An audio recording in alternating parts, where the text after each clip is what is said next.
So you remember your failures more than you remember your successes, if you think about it.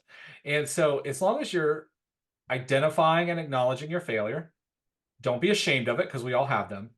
And then you learn and change something. Now, if you fail and then do the same thing over again and over and again and over again without changing your tactics or methods, that's a bad kind of failure. You're not learning anything from it. But if you know I can't sell blue t-shirts, that don't sell blue t-shirts and you try to sell them again, that's a problem. But if you know I can't sell blue t-shirts and then you go to green and you're a top selling t-shirt provider, you learn from your failure. So it's very important to identify what they are. And if you can't identify why you're failing, talk to somebody else and say, I'm not sure where I'm at in life. I'm not sure where I failed. Can you please, from an objective perspective, look at this and say, hey, how do you think I failed? What would you have done differently? Maybe you like their answer and maybe you don't, but if you get that feedback, then it allows you to change what you're doing and to move forward and to try something differently.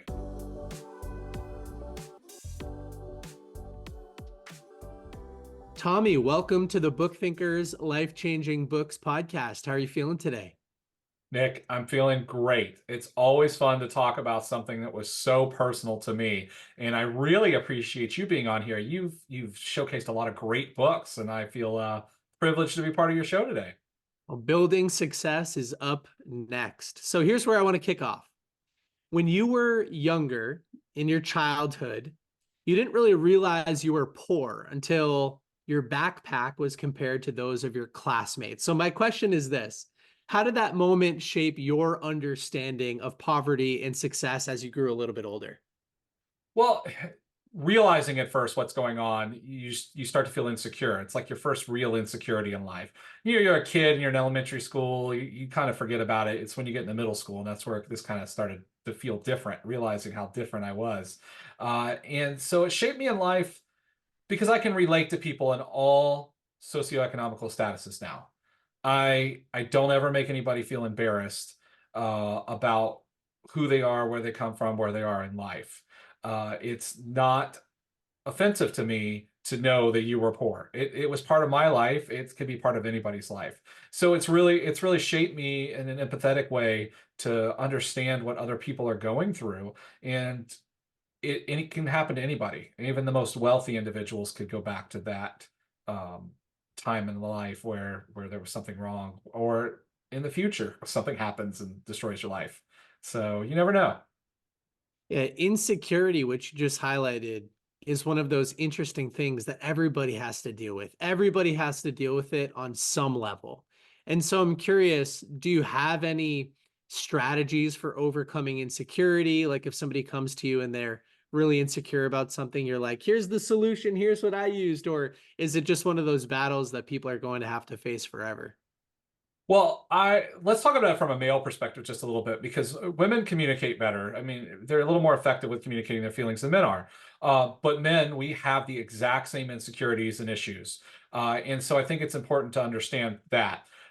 So I'm going to use an example of somebody that has an insecurity. It's a younger guy that wants to open up and wants to feel vulnerable, but feels like they're going to be attacked.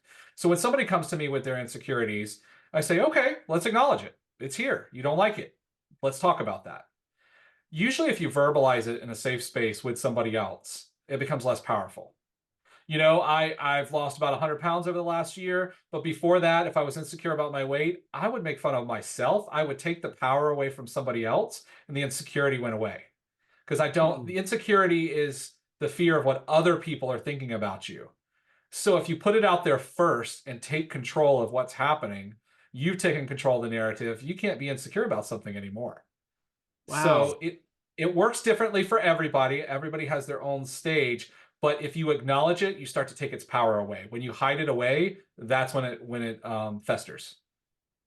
Yeah, that's really interesting. It reminds me of so I've always had public speaking anxiety. I mean, I think more people fear public speaking than they do death. And so That's a true, I think. strategy that a strategy a mentor of mine gave me years and years ago, he said, Nick, the minute you walk out on stage, highlight the insecurity, shine some light on it, tell everybody that your mentor told you to stand in silence for 10 seconds and get the awkward feeling out of the way so that you could start your presentation.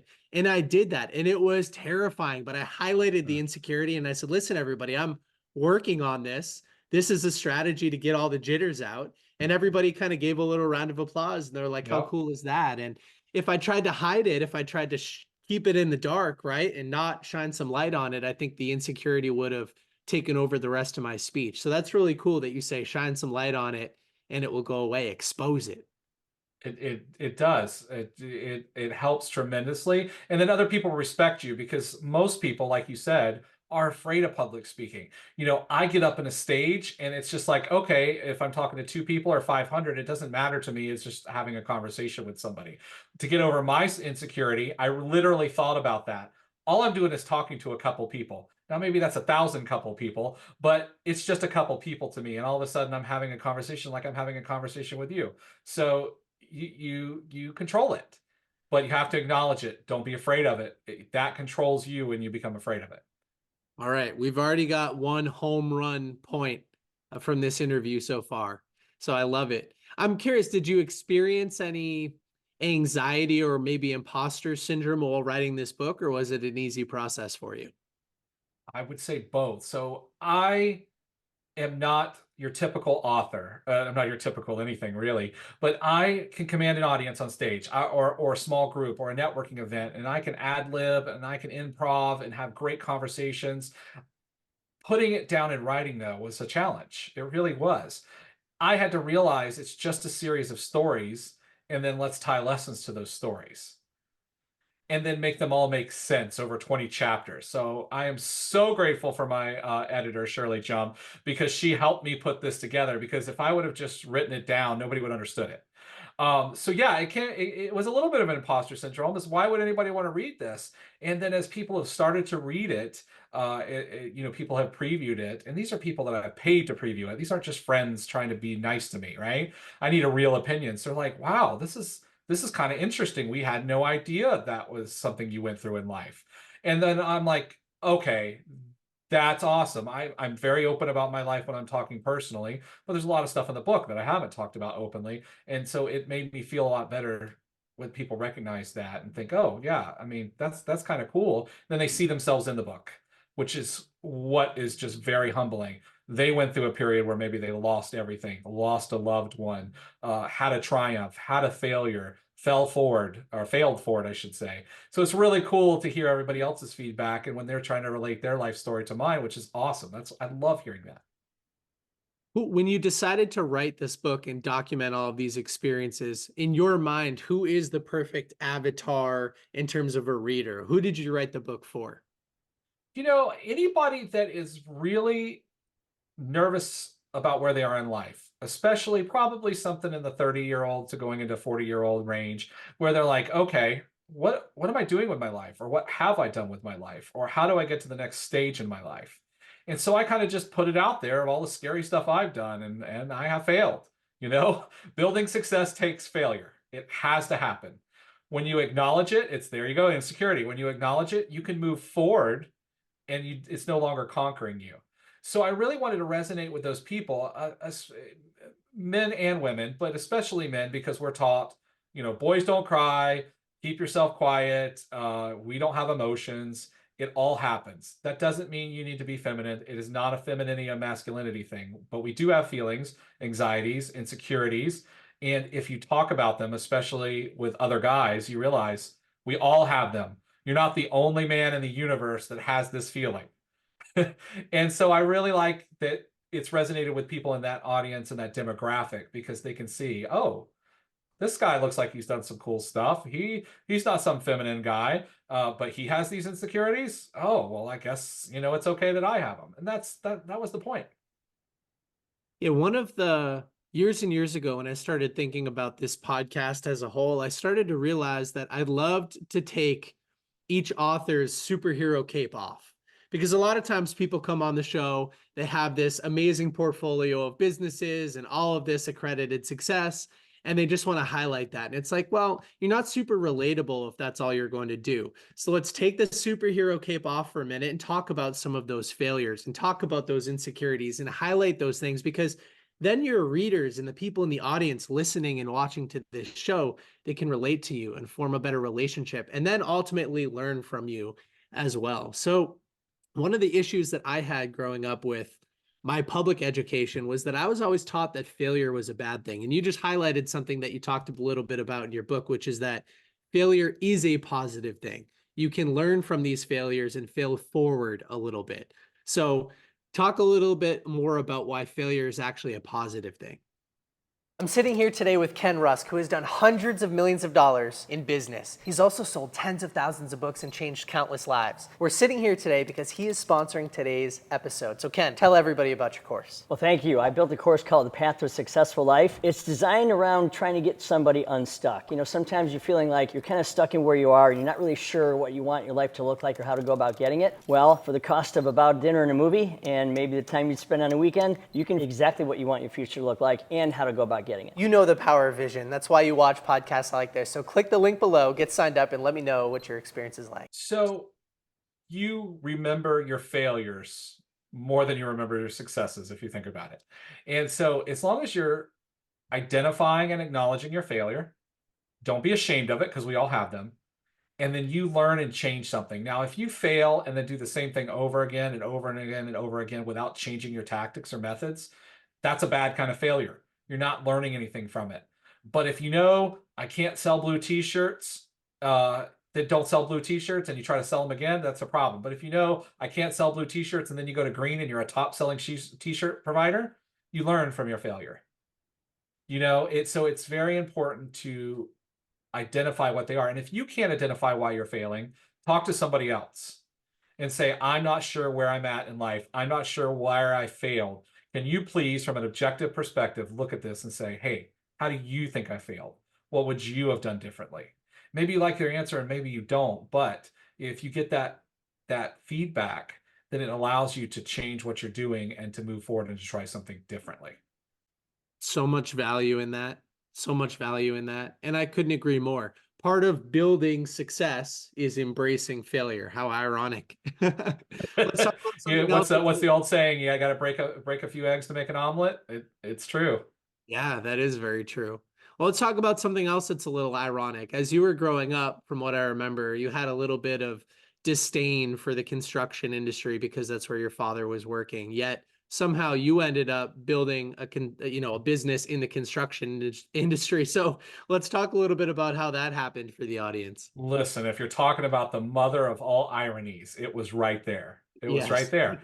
I didn't get along with my dad so much. I didn't care for the construction industry too much. Um, I was brainwashed by the go to college and don't be a trade worker kind of mentality that so many people in my age were brainwashed to believe. And right now, society's having a problem with it, not to get too off tangent, but 40% of the construction workforce is retiring and we don't have enough people to replace them because we were all told, guys my age are all told, oh, go to college and get your degree and you're going to make six figures. And that was truth at the time in the 80s and early 90s. It's a lie now because everybody followed the advice. So supply and demand create an issue. So yes, it's a high level of irony. I was actually going to be an accountant. I had been a director of finance and accounting before I got into construction. I was pretty darn good at it, and it's been very helpful in my career to have that knowledge base. But I figured out that construction isn't just picking up a hammer and a nail. That's what everybody thinks construction is, but it's really not. Construction is a multitude of faceted career paths. It could be design and architecture. It could be electrical, where you're really good at just connecting breakers. It could be plumbing. You could see different plumbing paths and drain patterns. In my case, I'm excellent at communication and project management. I have the ability to utilize and coordinate the skill sets of other people in ways they don't have themselves independently. And I can bring it together kind of like a conductor conducts an orchestra. I can bring all those people together. I don't need to know all the electrical codes. I don't need to know all the plumbing codes. I just need to know a general level of what's supposed to be done and the professionals that execute those and then get the professionals to execute together. And so I figured out I'm a problem solver, and project management is a large amount of problem solving. So thank you, Super Mario Brothers, for helping me to get through my problem-solving skills at a very early age. I love it. Shout out Super Mario Bros. You know, it's funny because if you were to ask anybody 5, 6 years ago, they would say when artificial intelligence takes over, it's going to take over in the form of robotics. And the basic stuff like flipping hamburgers and putting up drywall, that's all going to get automated, right? Robots are going to come in and take over. But the reality is here, recording this in 2024, is that artificial intelligence has showed up and replaced a lot of the white collar jobs, right? Lawyers and things like that. The pricing has fallen through the floor. So I know we're jumping the gun a little bit, but in the end of your book, you talk a little bit about the disruption in the construction industry. In what way is that happening? Because I know that a robot is not showing up to your house and mowing your lawn just yet. Absolutely. Well, actually, they do have robots that mow yards now. You need to Google that. It's really cool. I do need It's to, I super, might need one it's of super those. awesome. I saw one deployed at Epcot like 10 years ago, and now they have them commercially available. They're great. So everybody thinks a robot's going to show up and build my house, or people in the construction industry whom are slow to change are afraid that they're going to lose their jobs. They're not. That is not the objective. There is going to be a little bit of that, especially in hard to reach area like deserts or the moon. Believe it or not, in interstellar space, in space travel, they're investigating 3D structures because you can't take an entire block mason crew to Mars to build a structure.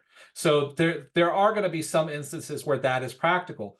Right now, we are working on at TomCo and an affiliate of mine, an AI company. We are working on construction takeoff and estimation tools. Imagine being able to upload full sets of architectural plans and in minutes get the exact cost to build a house. Not days or weeks or sending it out to bid, but minutes. From a project management perspective, every minute we're at a desk, we're not in the field. When we're not in the field, we're not assuring quality, we're not talking to our customers as much. So when we can take out some of that administrative work off of our plates, it allows us to be in the field, making sure that the level of finish on that drywall is quality. Did the inspections happen properly? Sometimes just standing and talking with an inspector can create an issue, or not create an issue, solve an issue before it becomes one, versus just having them show up and you're not there. So as far as disrupting the industry, we're doing something that nobody else is doing right now, and that's trying to find ways to take that administrative burden off. You know, like I said before earlier in the segment, 40% of our employees are gone, they're leaving, they're retiring. We don't have enough people to replace them right now. So we have to take off all that minutia, that data entry, all that stuff. We have to take as much of that off our plate as we can so that we can pick up that hammer, that drill, those tools, and get out to a construction site. Oh, it's amazing. And who's your target kind of primary customer for this software? So we are actually going to target architects and GCs. So imagine a GC that can take hundreds of hours off of their plate in a year by just being able to upgrade a plan and spit out their estimates. The customer turnaround will be incredible. And we all know that if you can provide an estimate faster to a client, they're more likely to select you for their services because they think they're going to get good service throughout the entire process if you can get them an estimate. And that's something we all struggle with as contractors is we can get out to a job site, but then trying to type it all up and make sure it makes sense. And it takes a lot of time, and then it could take a couple of weeks before we get that done. I want to get that down to a couple of minutes. Yeah, when I was in college, I ran my own house painting business for 2 summers. I hired all my college buddies. I went door to door and I would try to book estimates and I would go back and I would measure square footage that needed to be painted and try to like calculate it all myself and then give them an estimate. So I can imagine, if there was a software where I could just plug in the dimensions of each side of the house and it told me within minutes exactly what I needed to charge, like that would have saved me so much time. Yeah, and they have some of that technology already. It's not quite perfected, but I mean, we even have 3D imaging technology. We can go into a house, do full scans and measurements off of that. Instead of going line by line, we just plop a machine down and it takes all the measurements and puts them into our design program. It's incredible. A lot of contractors aren't doing this kind of stuff. They're very pen and paper. Let's do it the old way because we had such that generational gap. But now the new generation, my generation, your generation, we're coming in and we grew up with technology. We're not scared by technology. We're okay learning new stuff. And I won't lie, I mean, because I'm 40 on June 1st, the same date that the book drops. So technology is different to me, even though it was to people that are 10 years younger than me. I feel that age difference and not able to pick up on certain things as fast. But we're trying to still be innovative, and I'm trying to be right there in the forefront of that. There's an important lesson there, which is just stay familiar. continue to use these platforms like ChatGPT, for instance, and Mhm. become familiar with them so that they don't just blow right by and you can't catch up. And I mean, listen, I'm 30 Absolutely. years old. I'm 30 and it's moving at a pace that's hard for me to keep up with half the time. Yeah, I mean, your generation actually had the iPad in the hand when they grew up, practically. For a You know, little bit, yeah. we were still in dial-up. Internet was just coming to a household in just 10 years. Now imagine somebody that's 20, and the AI technology, and you mentioned that, and prompt engineering is a new career path that some people are contemplating. That's actually how you tell the computer the instructions. It's like being a teacher. And I've actually become pretty adept at prompt engineering to give instructions to a large language model so that it can do things for you. But it's the equivalent of sitting in front of a classroom and reading a book and teaching somebody how to do something is the same thing you have to do to the computer. And that is something even the 30-year-olds are having problems with, but the 20-year-olds are already picking it up. So it's very interesting. We've never seen a change in technology like we have in the last 20 years. Well, let's talk about another big change. As I shared with you before we press record, there are a lot of early stage entrepreneurs in our audience, but also aspiring entrepreneurs. And at one point in time, you were an aspiring entrepreneur, transitioning from employee to business owner. And so, could you talk a little bit about that experience? What are some of the challenges that you had to overcome growing your business today? And what are some of the lessons learned? So I think the biggest challenge for every entrepreneur is thinking you have to do everything yourself. Mm. I can't afford two full-time employees to do this, so I just won't do it, or I'll figure it out myself. People get themselves in legal problems. They get themselves in financial and tax problems. They get themselves in the sales slumps and cash flow problems because they don't ask other people for help. You don't always have to pay for that help, and that's a secret, right? Go to the local Small Business Development Center. Here in Tampa, we have the USF Small Business Development Center. Free consulting to do business plans, marketing, SEO, budgeting and planning, viability studies, whole bunches of things that you can get from free consultants. There's a local SCORE Center, SCORE, and they're national as well. And they have the same resources. Your local chambers might have information. Don't try to do it all yourself. Even the genius CEOs that are those billionaires at 20 something, even those people had a lot of help around them. You can have a great idea, but you got to be focused on what you're really good at. If I'm really good at project management, I shouldn't be painting a house. Can I paint a house? Yes. Could it take me 3 times as long as it might take you to paint a house? Yeah. But can I project manage 20 projects at a given time? Oh yeah, I can do that better than any painter could any day. So you have to find out what is your specialty. And there's a book out there, 10x is easier than 2x, and I drew a lot of inspiration from it. And it says focus on the 20% that you're really good at, and it frees up so much time when you give that 80% off to somebody else, and you end up making more money. You end up doing better. You become more educated. Be good at what you're good at. Don't be good at everything. Yeah, ask yourself that question that they highlight in the book. Who can help me with this? Not how can I do it myself? And I think that's the first question you've got to ask when you're looking to delegate. And by the way, I also love that book. It's a fantastic read. Mhm. Yeah. I wanted to ask about, oh, you mentioned in your book that when you were younger, you were more introverted and you didn't really catch your groove until your 20s. I was sort of the same way. So how did you get out of your shell a little bit more? How did you start to network more efficiently and sort of improve your social skills? So it was about my mid 20s where I started getting better at it, and by now I'm a pro at it. It was difficult at first because let's go back to insecurities. I was insecure about things. Did I not look right? Was I not smart enough? Would I know what these people are talking about? So I started getting out of my shell just by going to events here and there. Sometimes it was just office parties, socializing more with people in your immediate circle, and then going to networking events and start talking. And don't be overwhelmed by an entire room of people. If you're not a networker and you walk into a room with 75 people, it is overwhelming.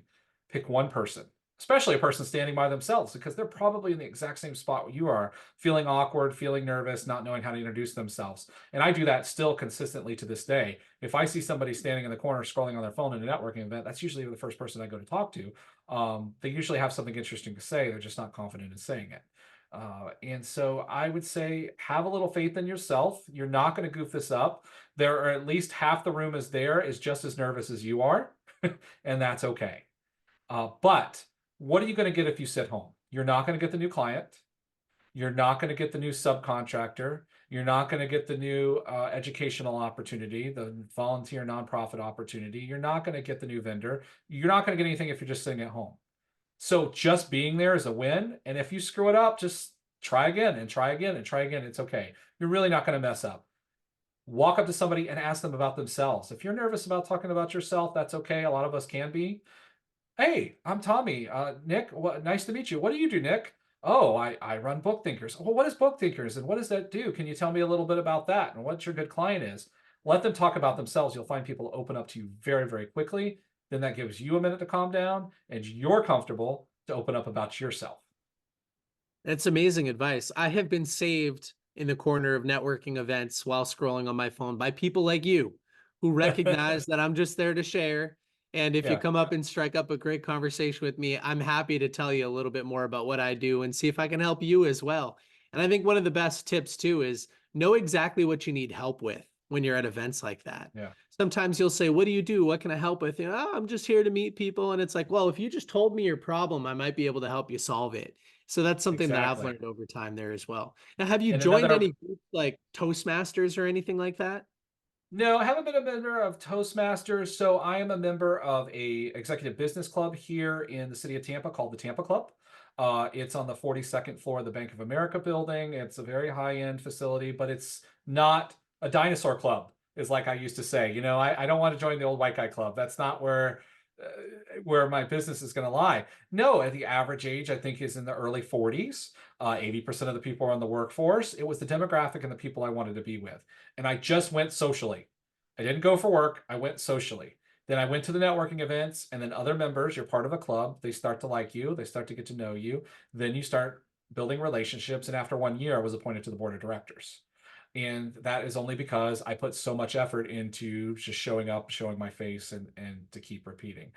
So I am a member of BNI. It's great for certain professions to get out there. If anything else, if you go in for a full year of BNI and you don't get a single referral, which is rare, but if you didn't, you get a full year worth of networking education of how to present yourself, how to do a 30-second pitch, how to identify what other people need.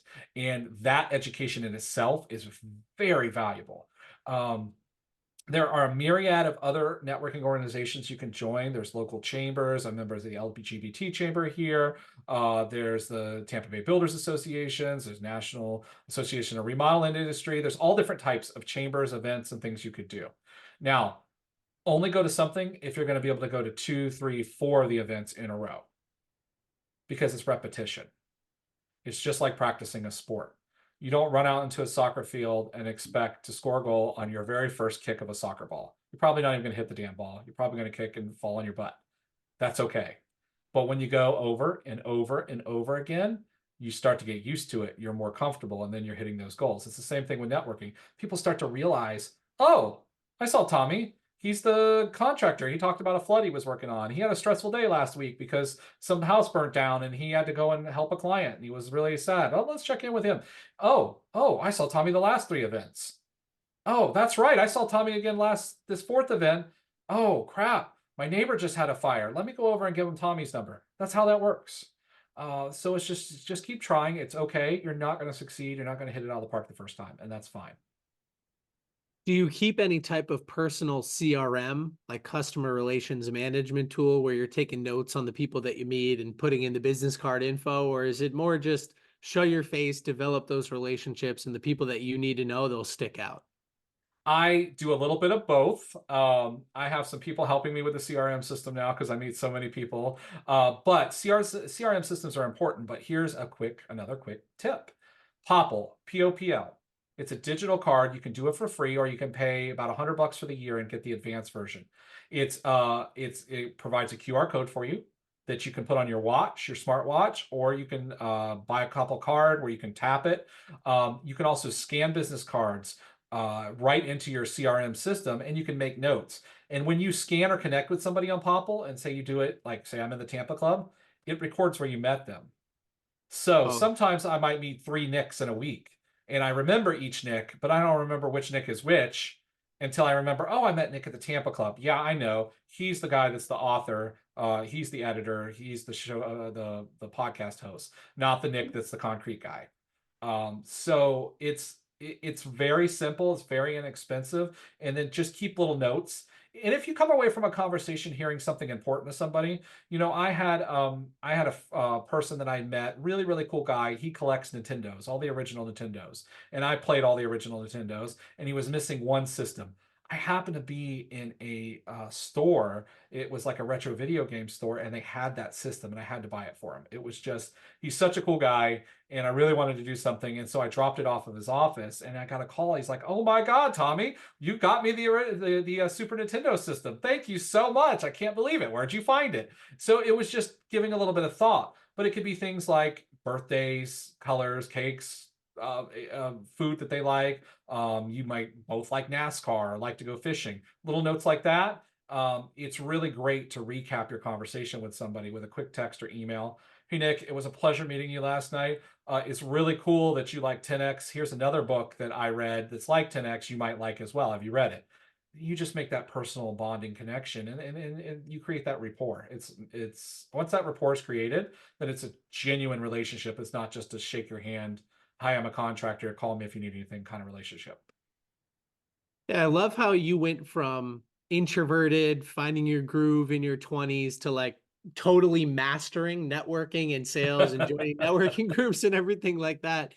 I mean, do you think that mastering communication is vital for growing a business like the one that you have today? I think the more perfected your communication skills are, the more perfected your business skills are. I will tell you that Yeah. personally, being a connector, just introducing other people, has been one of the most successful and beneficial things I've been able to do for my company. I was a part of one nonprofit, and another nonprofit was raising money for shoes. I used my nonprofit just to post a couple messages. We raised $2,000. Then I got a call. "Hey, we got some shoes to donate." "Yeah, cool. How many?" "Oh, we have about $30,000 worth. We're a supplier and we can't sell them anymore, and we just need to get them out of our warehouse." $30,000 worth of shoes and clothing donated to people in the foster system, to orphans, to people that are refugees, because you just connected to people. And so don't focus on what it's for you. Just meet people and introduce them to each other and connect people when you can. But that connection, those level of communication skills, makes me stand out of any crowd, whether I'm in the construction industry or whether I'm attending a finance conference, whether I'm going to an art gallery. Those skills, they just uh, really benefit you, and you can't measure it. It's just insane. So practice makes perfect on that. Yeah, it really does. And just to highlight sort of the arc for everybody, you grew up in a mobile home, and now I want you to tell everybody what you're doing for your 40th birthday party, because it was the craziest 40th birthday party plan that I've ever heard somebody put on. It's so cool. So it was going to be a little party, a book launch on June 1st. And then we got talking with people like I do, because I'm a talker, if you can't tell. And we developed the Building Success Summit, which is now a 3-day weekend with sponsors. On Friday, it kicks off with a special sponsor tour of Tampa, taking them behind the scenes in the Florida Aquarium and actually taking them on an in-tank dive, a gourmet chocolate tasting, Florida key lime sparkling wine tasting, a private dining room in a 100-year-old restaurant, and a nightcap at the Tampa Club overlooking the clouds at the 42nd floor. Saturday is going to be a pitch session. We've got 6 companies pitching their business ideas to investors. We got silent auctions, vendor fairs, book signings, open bar, food trucks. And after a couple speeches, we are going to have a Rocky Horror Picture Show live shadowcast performing.